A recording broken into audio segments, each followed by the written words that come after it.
Entre ellos se encontraba un hombre que llevaba enfermo 38 años. Cuando Jesús lo vio tirado en el suelo y se enteró de que ya tenía mucho tiempo de estar así, le preguntó: ¿quieres ser sano? Hola, mi nombre es Marcel Gómez y bienvenida a tu estudio bíblico, tu Bible Study del capítulo 5 del Evangelio de Juan. En la descripción de este video vas a tener un link o la guía de estudio del Evangelio de Juan completo.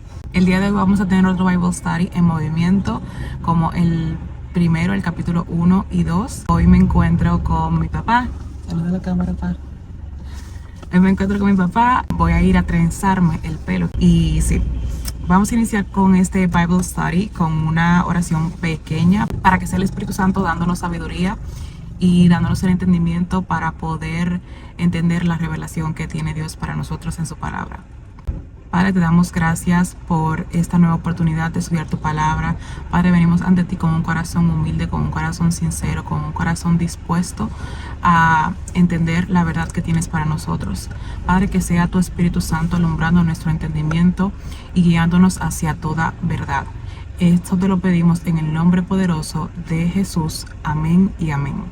Vamos a empezar entonces con el verso número 1. Dice que Jesús sana a un paralítico. En la versión NBI. Algún tiempo después Jesús subió a Jerusalén, pues se celebraba una fiesta de los judíos. Había allí, junto a la puerta de las ovejas, un estanque rodeado de 5 entradas, cuyo nombre en hebreo es Betzatá. En estas entradas se hallaban allí tendidos muchos enfermos, ciegos, cojos y paralíticos.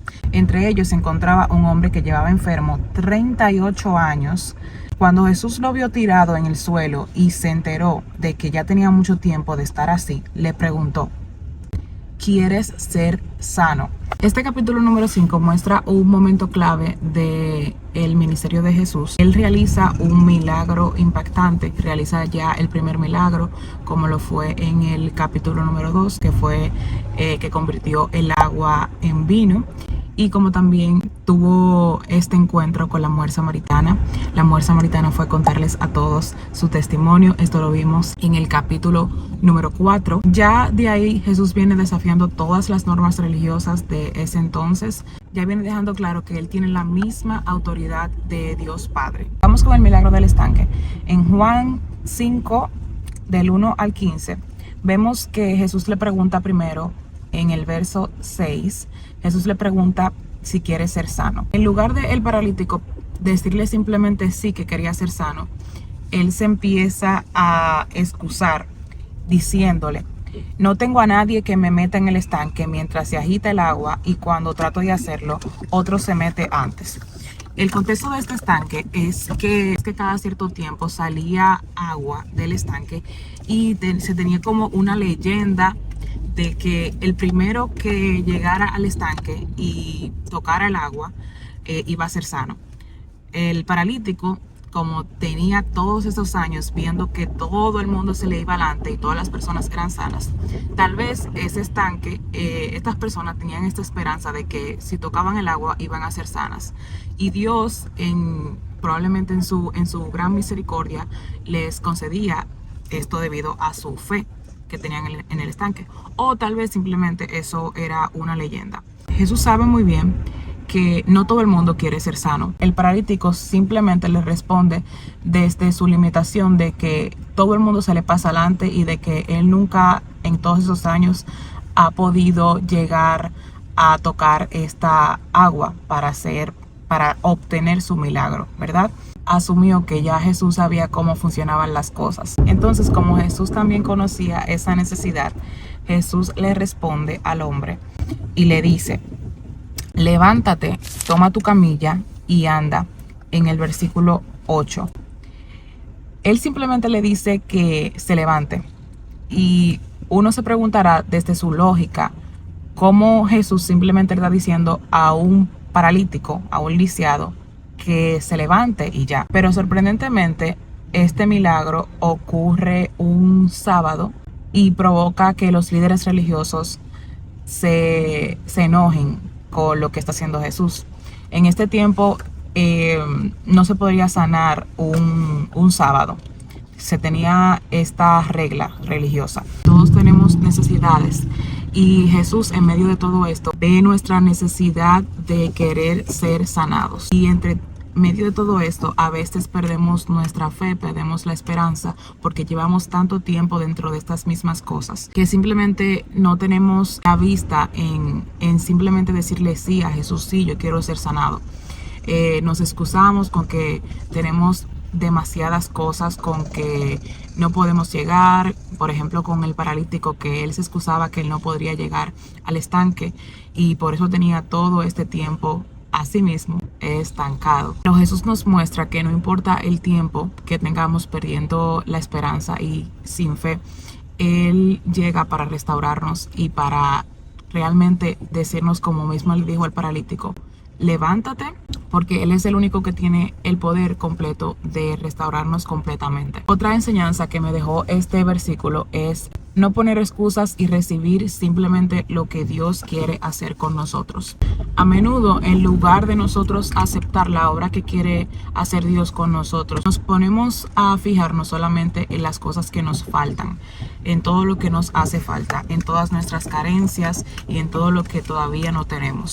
En esta historia del paralítico, Jesús nos llama simplemente a confiar en Él y a tener fe. Eso es lo único que tenemos que hacer para poder ser sanados y para poder ver ese milagro que tanto queremos ver. Otra cosa que aprendí de esta historia es que cuando Dios nos restaura no podemos seguir viviendo igual. Me imagino que el paralítico, luego de ser sanado, luego de que se paró, él no volvió al estanque como a buscar un milagro, porque ya él había sido restaurado y sanado por Jesús. Jesús le dice al hombre después, no peques más para que no te venga alguna cosa peor. La sanidad de Dios, la sanidad que da Jesús, no es solamente una sanidad física, también es una sanidad espiritual, es una sanidad interior. Ya más abajo, en el versículo 16 al 18, vemos un conflicto de los judíos con Jesús por el simple hecho de que Jesús rompió las reglas y sanó al paralítico el día del sábado. O sea, estos líderes religiosos ni siquiera se ponen felices o quieren celebrar el milagro de Jesús. Ellos simplemente están enojados porque Jesús rompió sus reglas religiosas y sanó al paralítico. Ellos, mientras le están como tirando y diciéndole, mira, el día de hoy no se puede hacer esto, rompiste la ley, rompiste las reglas, Jesús le responde, mi padre hasta ahora trabaja y yo trabajo, en el versículo 17. Los judíos se enojan aún más cuando Jesús les dice esto y quieren apedrearlo, quieren darle golpe, como diríamos aquí en buen dominicano. Jesús está comparándose con el Padre. Él está diciendo que él tiene la misma autoridad que el Padre, reforzando que Dios trabaja todos los días. Dios no se limita a una simple regla humana para obrar. Aquí vemos que las reglas religiosas sin amor no tienen sentido, mientras que los judíos estaban preocupándose porque Jesús rompió unas simples reglas. Ellos no se estaban preocupando porque Jesús hizo un milagro y Él sanó a un paralítico. Él no se limita por nuestras circunstancias o nuestros problemas o nuestros errores o nuestro pasado. Él incluso obra cuando ni siquiera podemos verle. En el versículo 24, Jesús destaca su autoridad para dar vida, diciendo, el que oye mi palabra y cree al que me envió, tiene vida eterna. El que oye la palabra de Jesús, lo que Él vino a decirnos, lo que Él vino a traernos, y quien lo envió, que fue el Padre, tiene vida eterna. Jesús también anuncia de manera sutil su resurrección aquí. Dice, viene la hora cuando todos los que están en los sepulcros oirán su voz, y los que hicieron lo bueno saldrán a resurrección de vida. Versículo 28 al 29. La vida eterna comienza ahora. La vida eterna no solamente comienza cuando descendemos al cielo, y que Jesús no solamente viene como por un día, sino que Jesús viene a transformar nuestra vida cada día. Cada día Él obra en nosotros, y como dice también la palabra, el que empezó la buena obra la va a terminar. Entonces nosotros constantemente somos una obra en proceso de Dios. desde el momento que le aceptamos. También esto nos enseña que nuestras decisiones le importan a Dios. Dios nos dio el regalo del libre albedrío y Dios no puede decidir por nosotros. Sí podemos patalear y brincar y querer hacer nuestra voluntad, pero al final se cumple la voluntad de Dios. Y no se trata simplemente de ser buena persona, sino constantemente vivir en esa gracia de Dios, en esa gracia que se nos ha sido dada. Más abajo, en los versículos del 31 al 47, vemos que Jesús menciona varios testimonios que confirman que Él es Dios. Como vimos, Juan el Bautista preparaba a las personas, a sus discípulos, a que recibieran al Mesías. Teniendo Jesús ya todas estas señales que claramente demostraban que Él era Dios. Incluso viendo todo esto, los fariseos no querían creer en que Él era Dios, no querían creer en Él. Pero Jesús les dice, vamos a leerlo en la Nueva Versión. Este es el versículo número 44. ¿Cómo va a ser posible que ustedes crean si reciben gloria unos de otros, pero no buscan la gloria que viene del Dios único?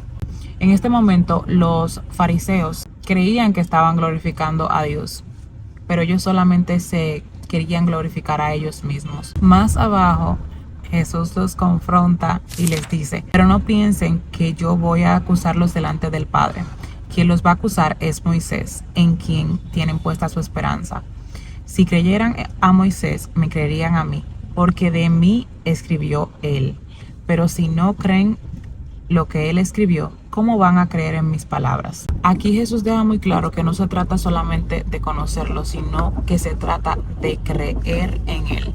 Los fariseos le conocían, habían visto incluso con sus propios ojos los milagros que hacía Jesús y aún así no creían en él. Esos fariseos tenían mucho conocimiento de las escrituras, sabían todo lo que había escrito Moisés, tenían conocimiento, eran cultos, eran personas educadas, pero incluso no confiaban en Jesús, en de quien se hablaba en las escrituras. Esto nos enseña que Jesús vivía en la verdad de Dios y que si nosotros también vivimos en la verdad de Dios, no tenemos que buscar aprobación de nadie, no tenemos que buscar aprobación externa, porque ya nosotros sabemos la verdad. Vemos que Dios ya ha dejado demasiada evidencia de que Él existe. Esta fe que tenemos no es una fe ciega, de que Jesús también ha dado señales, de que Jesús ha dado testimonio. En conclusión de este Bible Study, voy a dejar algunas preguntas para que reflexiones. En conclusión de este Bible Study, voy a dejar algunas preguntas para que reflexiones lo que hemos aprendido, lo que hemos estudiado en el día de hoy. No te limites simplemente a esto que yo he dicho, escudriña la palabra, pídele al Señor que te dé revelación acerca de lo que Él quiere decirte en su palabra y de que esto no es simplemente un conjunto de libros, sino que es el manual de vida. Jesús sigue preguntando al día de hoy si queremos ser sanos. Él nos sigue invitando a algo mejor. Nos sigue invitando a que dejemos de limitarnos y a que no nos conformemos a este siglo, a que no nos conformemos con las limitaciones que nosotros tengamos, que Él puede restaurarnos. Debemos recordar también que la relación con Jesús, con Dios, es una relación personal, es una relación que debe ser prioridad en nuestra vida. ¿Cómo vas a tener una relación con tu Creador si ni siquiera conoces a tu Creador, si ni siquiera buscas escudriñar la palabra de tu Creador?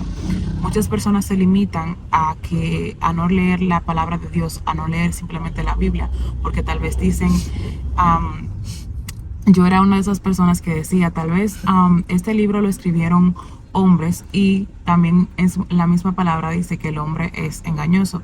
Pero tú te preguntas, y a veces este discurso se cae de la mata, como diríamos en un buen dominicano, porque la Biblia obviamente que la van a escribir hombres que fueron inspirados por Dios, no la va a escribir un animal.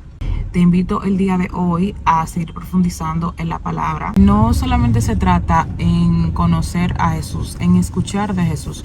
Una cosa es toparse con Jesús, como por ejemplo tú te hayas topado con este video, pero otra cosa es ser amigo de Jesús, tener intimidad con Jesús, tener una relación genuina con Jesús. Son cosas muy diferentes, porque de toparse cualquiera se topa con Jesús. Puedes ver este video, puedes ver un anuncio que te hable de Jesús, puedes escuchar a una persona que esté hablándote de Jesús, puedes simplemente una persona en la calle decirte Jesús te ama. Se trata de reconocerlo como nuestro Señor y Salvador. Dentro de este propósito debe de estar que reconozcas que Jesús es nuestro Salvador y que murió, resucitó para reconciliarnos con el Padre. Vemos que las personas a las que Jesús le ha concedido un milagro, a las personas con las que Jesús ha tenido un encuentro, han tenido un cambio radical en sus vidas, y se siguen sumando más y más testimonios de que Jesús restaura la vida de cualquier ser humano. Este ha sido el Bible Study de hoy. Gracias por acompañarme. Que sea Dios alumbrando tu entendimiento y que sea Dios obrando en tu vida. Espero que tengas un bonito día. Bye bye.